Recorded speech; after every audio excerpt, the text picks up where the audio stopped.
Bonjour à tous et ravi de vous retrouver sur la chaîne Géopolitique. J'aimerais revenir avec vous sur les derniers développements actuellement dont en Syrie, avec un bombardement, pas plus tard qu'hier, de l'armée russe sur une base d'entraînement du groupe Faylaq al-Sham à 10 km de la frontière turque. Et donc ce bombardement qui a fait 78 morts parmi les rangs de ces soldats de Faylaq al-Sham, qui est un groupe en fait d'opposition syrienne, pourrait marquer donc la fin d'un cessez-le-feu, sans doute le plus long cessez-le-feu depuis le début de la guerre en Syrie. 7 mois de trêve totale avaient tenu jusqu'à maintenant depuis le mois de mars. Aucune violation de cette trêve entre l'armée russe syrienne et de l'autre côté les combattants de l'opposition syrienne n'avait été signalée. Et donc ce bombardement pourrait marquer cette fin de cessez-le-feu. C'est tout l'objet de cette vidéo et de comprendre quelles pourraient être donc les conséquences de la fin de ce cessez-le-feu. Donc comme on a dit, au mois de mars, il y avait des escarmouches, voire plus que ça, des combats réels très importants entre donc l'armée russe, l'armée syrienne, qui bombardaient de façon très importante la région d'Idlib. Et d'ailleurs, il faut se rappeler qu'elle avait réussi à conquérir une partie, à grignoter, j'allais dire, une partie de la partie méridionale de la province d'Idlib. Elle avait réussi à reprendre le contrôle de l'autoroute, notamment entre Damas et Alep. Et donc, il y avait, et notamment également, il y avait aussi des combats autour de Sarakeb. Si vous vous rappelez bien, c'est une ville de la province d'Idlib qui est à la jonction avec des grands axes autoroutiers syriens. Donc, face à cette situation, la Turquie avait donc utilisé en fait les forces, l'armée turque qui est présente localement dans la province d'Idlib pour justement repousser l'armée syrienne. Et donc, on avait réussi à obtenir au mois de mars, après de très violents combats qui avaient fait déjà plus de 500 morts civiles et je crois, presque une centaine de morts du côté des soldats turcs, sans parler également de très nombreux soldats syriens qui avaient été tués, à un nombre extrêmement important.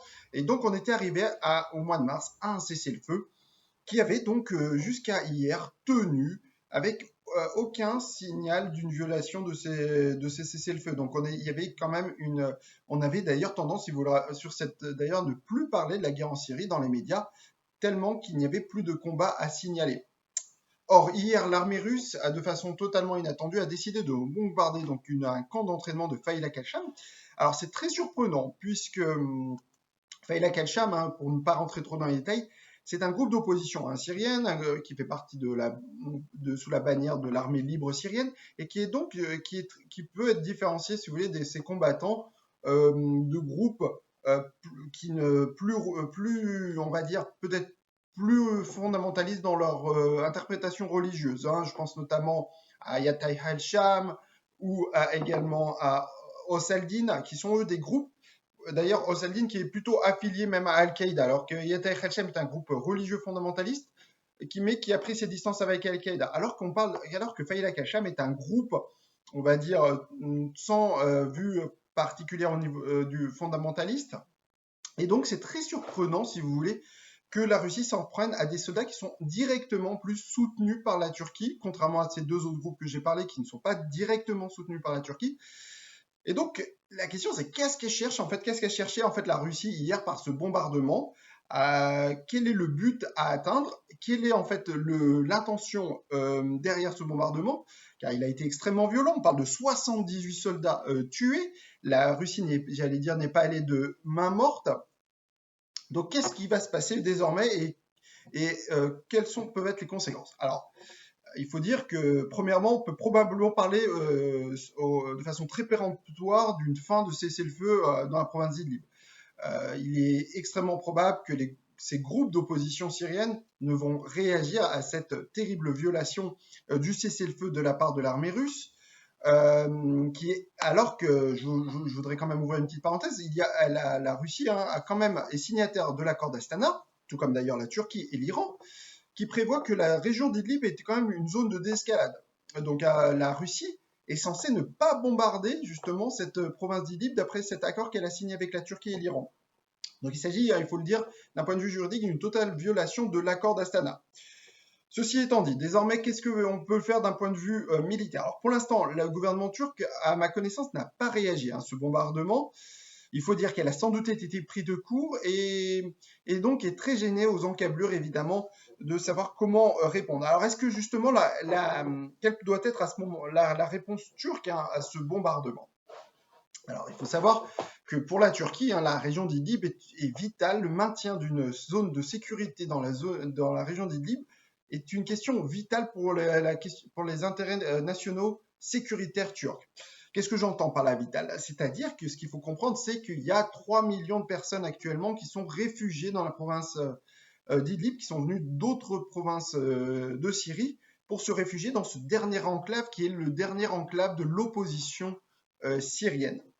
Donc à partir de là, hein, la Turquie qui est déjà accueille, hein, on rappelle 5 millions de réfugiés syriens sur son territoire, ne veut pas ouvrir sa frontière avec la Syrie. Toutefois, si elle n'ouvre pas et que les bombardements se poursuivent, on se dirige tout droit vers une catastrophe humanitaire qui serait sans doute la plus grave catastrophe humanitaire hein, dans le monde. Donc comment en arriver là? La Turquie n'a peut-être pas d'autre choix qu'en fait de continuer son incursion en fait dans la province d'Idlib comme elle avait fait au mois de mars.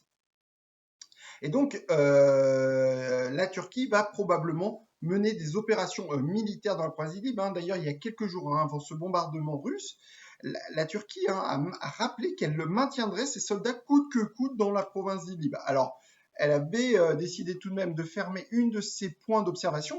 Elle a actuellement 12 points d'observation, hein, la Turquie, dans la province d'Idlib, hein, dans le cadre justement de ces accords d'Astana pour faire respecter hein, la zone de déescalade. Donc, un de ces points d'observation a été fermé récemment puisqu'elle était entourée de soldats syriens. Donc, si vous voulez, elle ne pouvait pas agir et donc elle s'est retirée. Donc actuellement, elle a 11 points d'observation turque dans la province d'Idlib.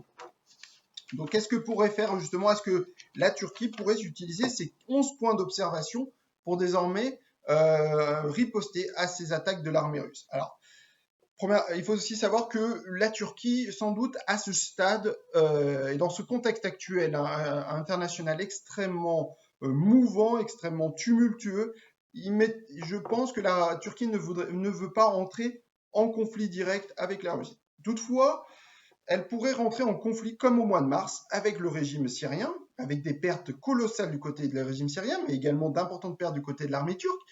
Mais pour l'armée syrienne, évidemment pour l'armée turque, l'armée syrienne est une proie beaucoup plus facile que l'armée russe. C'est un régime, il faut bien le dire, squelettique. Hein. La Syrie, elle n'a plus d'argent quasiment pour financer son armée. Elle a à peine de l'argent pour payer ses salaires. On dit qu'elle est à peine en mesure de pouvoir payer les importations de pétrole. Il faut quand même savoir que depuis le mois de mars, hein, depuis ce cessez-le-feu, beaucoup d'eau ont coûté sous les ponts, avec notamment la faillite de l'État libanais, qui entraîne évidemment par effet de cascade la faillite de l'État syrien.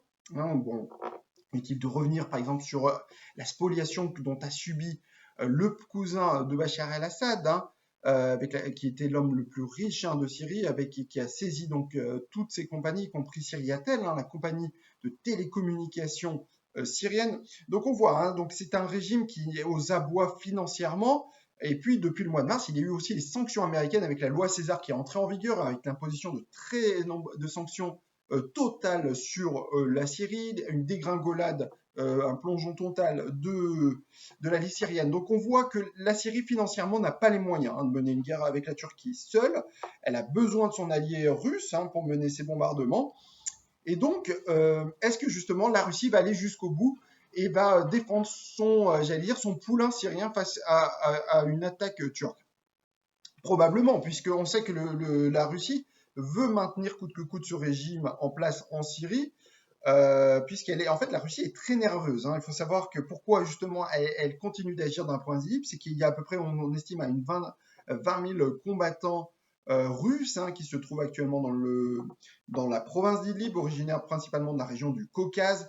Et donc la Russie est très nerveuse évidemment que ses soldats évidemment reviennent aguerris après des années de faits d'armes dans la province d'Idlib et reviennent en Russie et évidemment sèment le trouble, j'allais dire, en Russie. Donc vraiment la Russie est déterminée à ramener l'ordre, mais quelle est évidemment la stratégie de la Russie? Est-ce qu'elle va être prête à conquérir l'entièreté de la province d'Idlib avec toutes les conséquences humanitaires que cela peut entraîner, avec toutes les conséquences diplomatiques, avec peut-être même une confrontation avec la Turquie, car la Turquie ne laissera jamais tomber cette province d'Idlib, coûte que coûte.